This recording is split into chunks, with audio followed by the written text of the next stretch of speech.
est tous un peu adolescents dans notre vie spirituelle.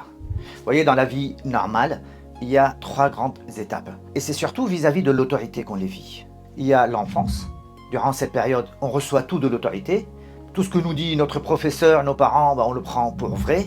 Et après, on va arriver à une phase qui est l'adolescence, où on va tout remettre en cause. Pourquoi je ne peux pas fumer? Pourquoi je ne peux pas rentrer après minuit? Et on va commencer à être en confrontation avec l'autorité, avec ceux qui veulent normalement notre bien. Et quand est-ce qu'on passe à la phase de maturité? C'est lorsque on réalise que ce que l'autorité cherchait, ce que nos parents voulaient, c'était exactement ce que moi je cherchais. Ils voulaient me protéger, ils voulaient faire attention à moi, ils voulaient que je sois heureux.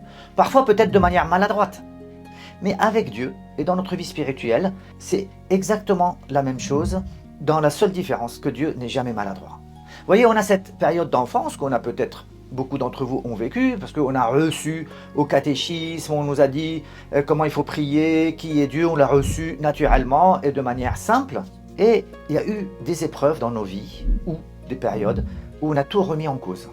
Et ce n'est pas mauvais, c'est une bonne chose de remettre les choses en cause, parce que ça devrait devenir les nôtres. C'est comme ça qu'on grandit. Par contre, il est très important de passer à la phase de maturité dans notre vie spirituelle. Et cela se passe lorsqu'on réalise ce que Dieu veut. C'est exactement ce que moi je cherche. Dieu veut qu'on soit heureux. Dieu ne nous donne pas des règles et des lois pour nous embêter.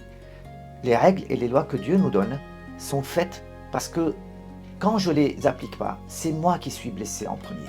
C'est pas que Dieu me juge, c'est que quand moi je ne fais pas ce que Dieu me demande, en fait je vais passer par une phase de regret et de blessure. Et quand je réalise ça, je vais comprendre à quel point Dieu m'aimait.